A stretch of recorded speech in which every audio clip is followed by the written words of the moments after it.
সংবিধান বাঁচানোর লড়াইটা কে লড়ছে? আপনারা বলেন কে লড়ছে? এর মধ্যে কোনো সন্দেহ আছে? আমরা কোনো বিশেষ কোনো ধর্মের লোকদের আমরা দোষণ করতে রাজি না। আমাদের একটাই বক্তব্য, সংবিধানে যা লেখা আছে সেটাকে সুদৃঢ় করা এবং সুরক্ষিত রাখা এবং এর উপর যেন কোনো এই সংবিধানের উপর যেন কোনো ধরনের আচরণ না আসে সেটাকে সুনিশ্চিত করা হচ্ছে দেশের প্রত্যেকটি নাগরিকের দায়িত্ব।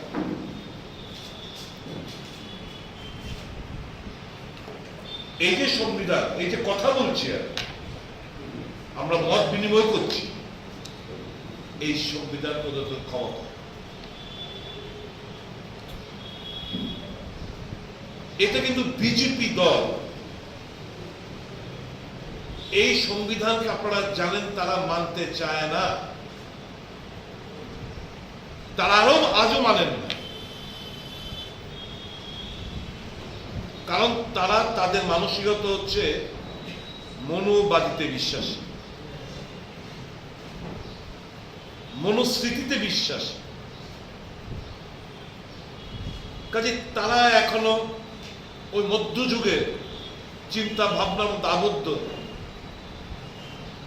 যে ব্রাহ্মণ্যবাদ ডমিনেট করবে সমাজকে। তপশিলি জাতি উপজাতি অংশের মানুষ মন্দির মসজিদে গেলে তখন গঙ্গা জল ছিটিয়ে পবিত্র করা। তো আজও আপনারা কিছুদিন আগে দেখেছেন রাজস্থানে একজন বিধায়ক, বিরোধী দলের নেতা কংগ্রেসের, সে একটা মন্দিরে পুজো দিতে যাওয়ার পর সেখানকার এক বিজেপি নেতা এসে মন্দিরকে পবিত্র করার আহ্বান করেছেন এবং গঙ্গা জল ছিটিয়ে সে মন্দির নাকি অপবিত্র হয়ে গেছে। কারণ তপশিলি জাতির এক নেতা ওখানে প্রবেশ করেছে, গঙ্গা জল ছিটিয়ে দিয়ে এটা পবিত্রতা রক্ষা করতে হবে। তাহলে এই মানসিকতাটা হচ্ছে মধ্যযুগের মানসিকতা, যারা মনুস্মৃতিতে বিশ্বাস করত, যারা মনুবাদী ধ্যান ধারণা বিশ্বাসী, তাদের ওই সমস্ত চিন্তা ভাবনা আজও তারা আবদ্ধ। কাজে বিজেপি এই সংবিধানকে মানে না।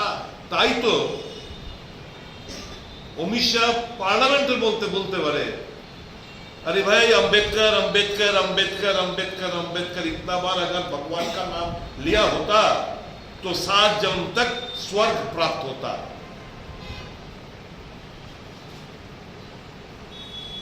এত বড় অপমান, এত বড় ইনসাল্ট এই সংবিধান যিনি মূল যিনি কারিগর বাবা সাহেব বি আর আম্বেদকর, ঘৃণা কারণ এই যে দস্তাবেজ, এই যে দলিল প্রত্যেকটি ভারতবর্ষের মানুষকে দিয়েছে,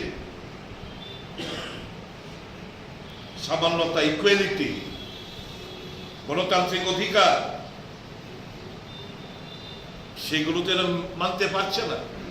তাই তো নারা দিয়েছিল আপনি বার 400 পার, 2/3 মেজরিটি যদি পেত তাহলে সংবিধানের যে প্রথম যে পর্ব, we the people of India solemnly resolve to constitute India into a sovereign, socialist, secular, democratic republic, এই সেকুলার শব্দ বাদ দিয়ে দিত, ধর্ম নিরপেক্ষতা থাকতো না।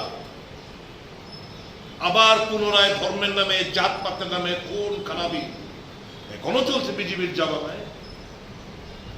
ঘৃণার বীজ বইছে সারা দেশ জুড়ে, মসজিদের উপর গেরুয়া পতাকা লাগায়।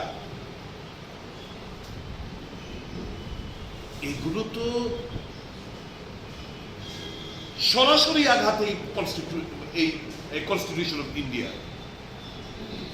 সংবিধানের উপর সরাসরি আঘাত। তাই আপনারা দেখবেন যে কোনো সভায়, হল সভায় হোক, চুনাবী র্যালি হোক, কর্মী সভায় হোক, আমার নেতা রাহুল গান্ধী বইটা ক্যারি করে। কারণ এটা ক্যারি করার হচ্ছে সিম্বলিক, বোঝাতে চাইছে যে ভারতীয় তোমরা এগিয়ে আসো, তোমাদের ক্ষমতা আমি একা আমি রক্ষা করতে।